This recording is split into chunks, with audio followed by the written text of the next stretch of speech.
So you're probably watching this video because GoPro just released the brand new HERO13, and I've been testing this camera for the last week or so here in Vanuatu, and in this video I'm going to show you exactly how you can make the most out of this camera. But before we start, let me show you what we got up to.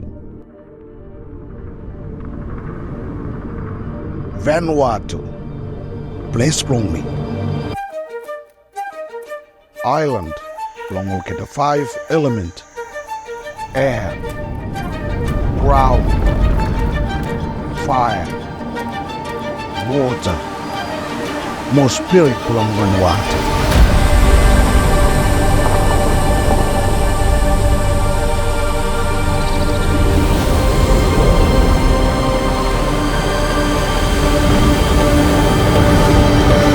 Before we get started, let's quickly chat through what's actually new about the HERO13. So as you can see, the design has changed a little bit. You now have an airflow system underneath the lens, which avoids the GoPro from overheating. You have a new charging solution, so you can actually charge the GoPro without having to open the latch. And there's also a bunch of new lens accessories. What I mean by that is that GoPro has actually developed their own ND filter system, which I think is pretty great because they are also polarized. This will help you to cut through the glare of water, for example, and make your colors way more vibrant. On top of that, GoPro developed a macro Lensmod. This will allow you to get nicer close to things and get more creative with your shots. Just be aware that you will have to manually focus on things, but GoPro thankfully developed a new focus peaking system which will tell you when things aren't focused. And the last one is the ultra wide lens mode. This is really similar to the Lensmod 2.0, but now you'll be able to shoot in 1:1 in 4K, which is a game changer, particularly for FPV pilots when you have to crop things later in post. Now when it comes to power, GoPro has released brand new batteries. They are different in shape. That means that your old batteries will not work on the new HERO13. However, the battery life on these things are insane. We've been shooting this entire project on 3 batteries and they've been pretty much lasting all day long. There's also a bunch of new software updates that allow you to rename your presets, a new shooting mode which allows you to shoot in 5K, 120 frames per second, and also the ND filters being recognized by the camera automatically. But instead of me talking about it, let me just show you what I mean. Alright, so we're about to catch a plane to Tanna Island. Island is known for one of the most active volcanoes in the world. Pretty exciting. The only catch is we gotta catch this tiny plane. It's my first time on one of those, so fingers crossed.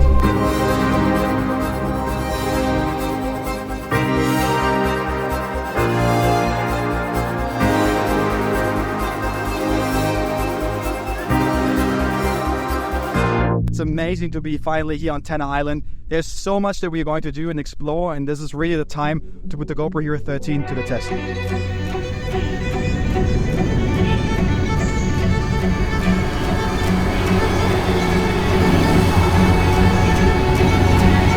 Just arrived here at the ash plane. As you can see, conditions are pretty amazing and this place is just ridiculous. It's FPV heaven.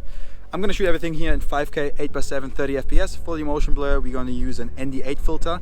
GoPro also has released a new ND filter system, but more details about this later.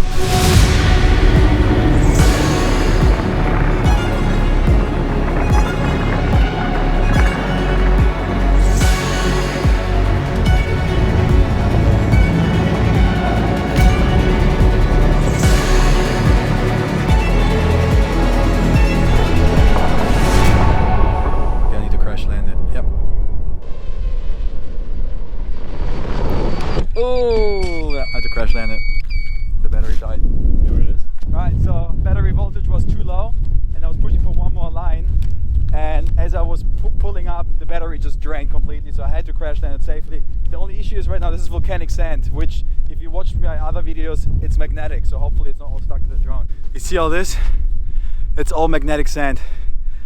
And I'm the one who has to clean that thing later with blue tag. Thank God I brought some, but this is going to be a headache to do so, because I have to unmount the motors, dismantle them, then really go in there. So if you plan on shooting any volcanic sand or volcanoes, always have blue tag with you. Unfortunately, we did miss the sunset a little bit, but we're still checking this place out right now. We're on top of Yazua volcano. Unreal scenes. I mean, you know me by now. I've seen Aegean, I've seen Bromo, I've seen it on Iceland, but this is pretty unique, so I'm keen to come back here in the morning. Mount Yazur actually is known for being one of the most active and most accessible volcanoes. That's why we are able to pretty much drive up here. Unfortunately, as I said, the sun has set already, so we probably won't get the shots that we came here for, but we can do this in the morning. But the lava is literally spewing every 15 minutes, so ideally we'll be timing this perfectly while shooting this with the FPV. Fingers crossed. I thought it would be a great idea to use the night lapse mode. It's not something I usually use, but for this one, I think we should do this. I'm gonna have the interval settings at 5 seconds, ISO minimum at 100, ISO max at 800, white balance at auto, and then obviously we're gonna shoot this all in 5K 8x7.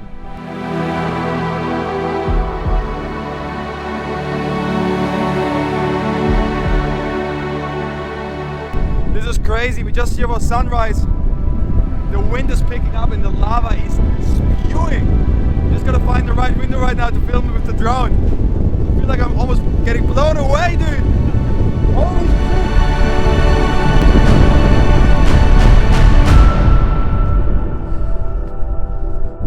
The fact that we're standing on top of the volcano right now is for the last hour or so, just by ourselves. We have the whole mountain to ourselves. It's pretty surreal.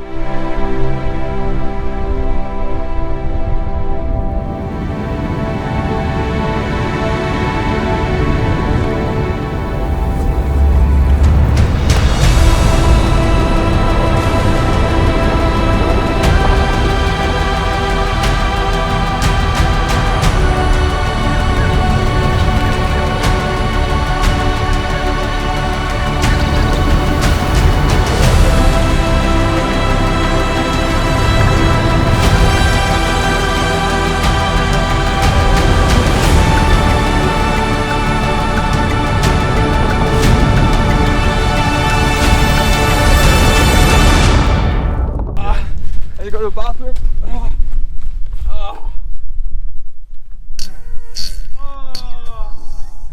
Now we're going to the next destination. I think we have a busy schedule ahead of time. We're gonna meet some villages. We're gonna shoot through the desert. You better buckle up.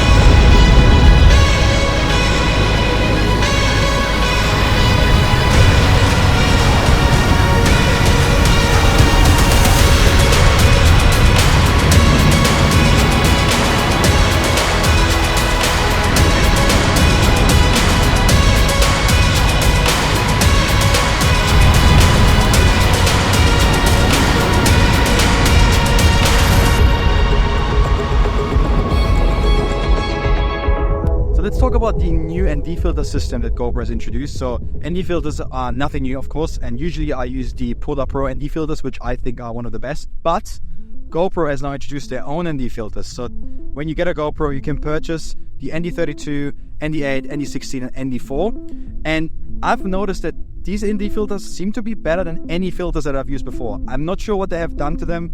Maybe they're polarized as well, but the quality of the footage that comes out of this and the motion blur that you get is incredible.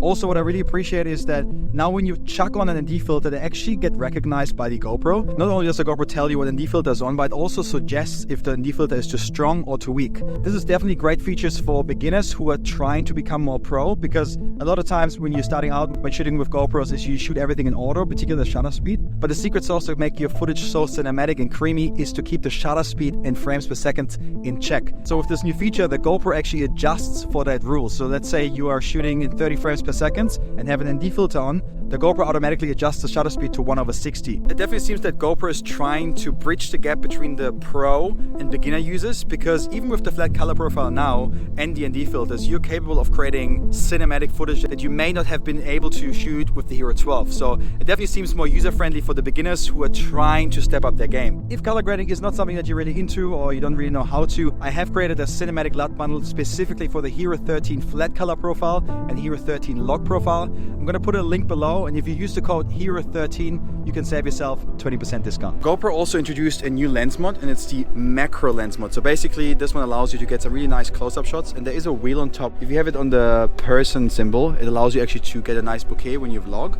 And if you put it all the way down to the flower, you get some really nice close-up shots. So we're gonna try this now and try to get some facial expressions of the people here in the village and some of their markings, just to add a bit of nice B-roll to the story.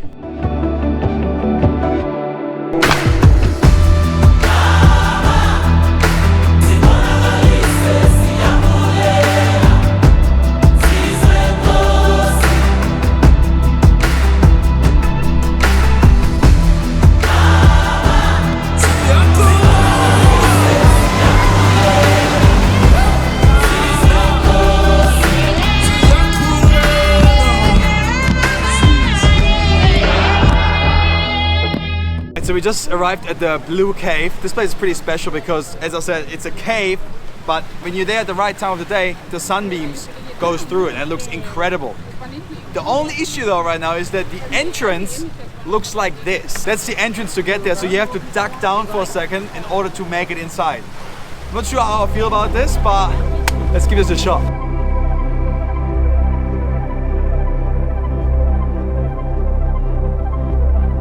This place is insane. I literally have never seen anything like this before, and Avalon, as she swam through, even cried. Pretty insane, but I get it. It's just unreal, and we are trying to fly the drone inside here. The light, obviously behind you, as you can see, is just coming through it, which is perfect. And I'm gonna shoot this with the FPV drone, as we have one of the locals wearing a traditional gown. I think I'm gonna shoot this in 5K 30 FPS because we have such low light conditions that I want to make sure that the quality looks really crisp. But if we pull this off, this would be probably one of the most mind-blowing shots I've ever done.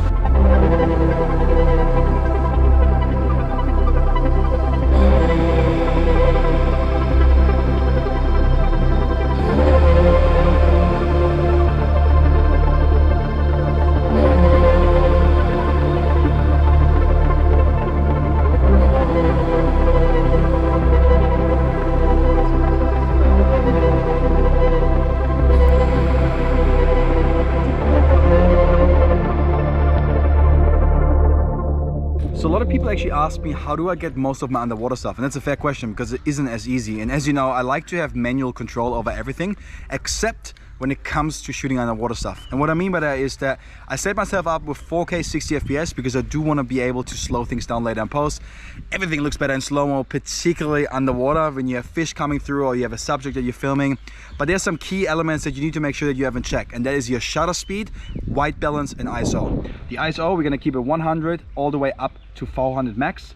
The shutter speed, we keep it auto because we don't want to have the hassle to change that when things get too exposed or underexposed. So just keep that auto, that way it's just done for you. Also, pro tip, if you do have your shutter at auto, you can go into the EV comp setting and just underexpose between 1 or half a stop. That way nothing will be overexposed and you can always bring back the shadows later in post as well. And then the white balance, that's where a lot of people do the mistake of setting a white balance, but I highly recommend you to shoot an auto white balance, which I usually don't do. But when it comes to underwater stuff, you want to make sure that you save the reds, because the deeper you go, the more blue it gets and the less reds you have in your frame, which means that everything just looks blue. So you want to make sure that it's on auto, because the GoPro usually does a pretty good damn job when it comes to that.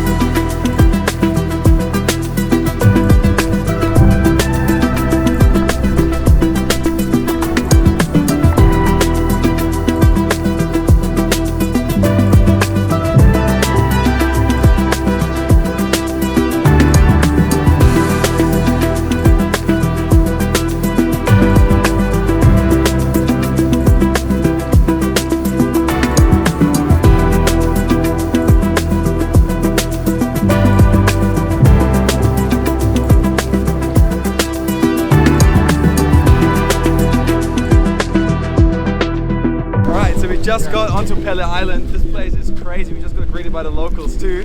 And we're gonna stay here for the next day or two, I believe, because we're gonna capture some surface.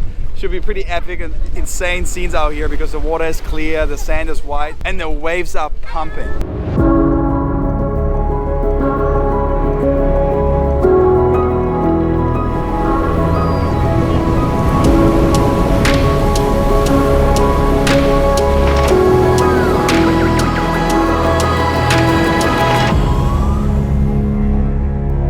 GoPro also released a new lens mode. It's called ultra wide, and with this lens mode you can shoot now in 1/1. It's a way bigger aspect ratio, which is really good. And because we are right now here with the surface, I'm trying to attach this to the board, so shooting in 1/1 will be really helpful to keep the board, the waves, and the surface in frame.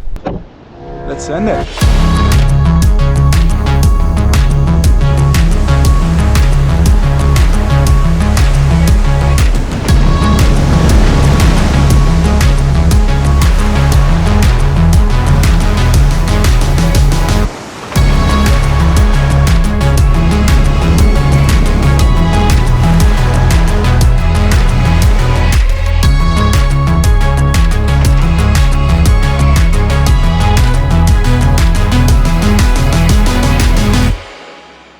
I believe is one of those special days where just everything is amazing, and we just got greeted by 7 horses here on this beautiful beach, and we're trying to get a shot of the horses just running freely on this sandbank and I'm trying to chase them. I believe I'm going to shoot this in 4K, 8x7, 60 FPS because I do want to slow it down. But maybe I do a mix of things. Maybe I also shoot some 5K, 30 FPS. I'm not sure yet. But I think it doesn't even matter what settings I use because everything is going to look absolutely epic. So we're just getting set up. The idea for this shot is to get as close as possible, I guess. But also I want to start far, get close, go around it. You know, you want to keep it interesting when you shoot FPV. You don't just want to sit behind it because then you can just use the Mavic, right? So you want to be agile, close, far, a mix of everything. And ideally, get the horse in action, maybe through the water as well. I don't know, I'm pretty open for anything right now because it's just so stunning. So I think whatever you do here, it looks great.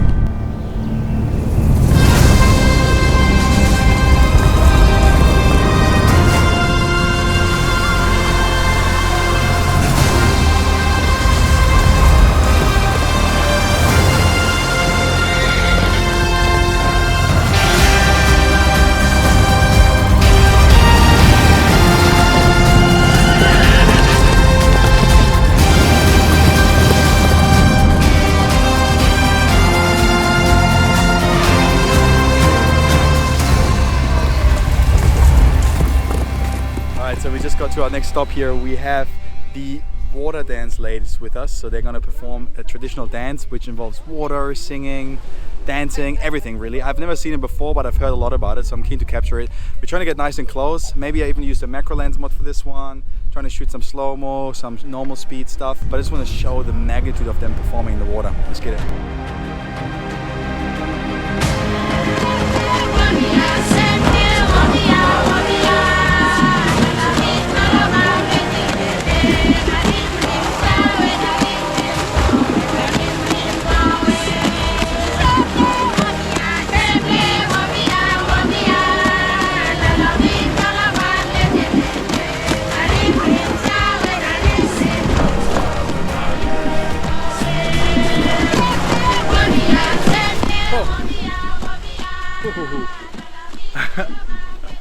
The water bottle. Bro, that went in the water.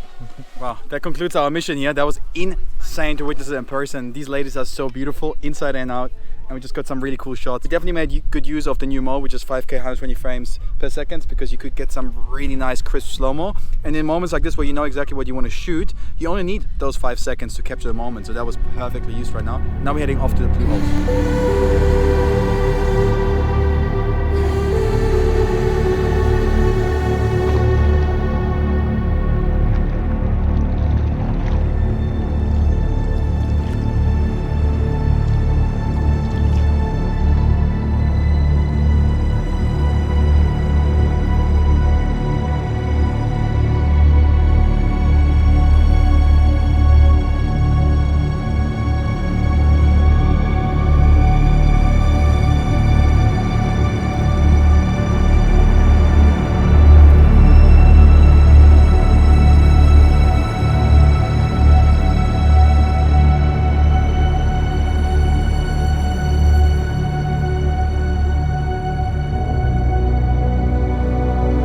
Trying to set up a shot now where I fly the FPV drone, trying to circle into the blue hole now.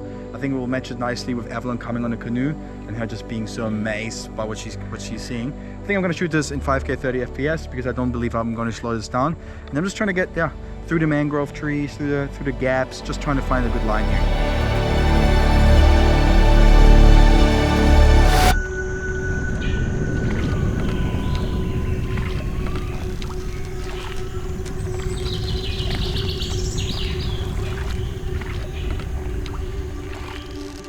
Wow, what a trip. So I thought this would be a great opportunity to give you guys my final thoughts of the GoPro HERO13 Black. I think it goes without saying that this is a great camera. As you could see in the video, we got such high quality content, whether it was flying FPV, underwater stuff, handheld, vlogging, you name it, we captured it all with the HERO13. And I think this goes to show that this camera is an absolute beast. But obviously a lot of people are wondering, is it worth upgrading? And this is a fair question. And I think it really depends where you're coming from.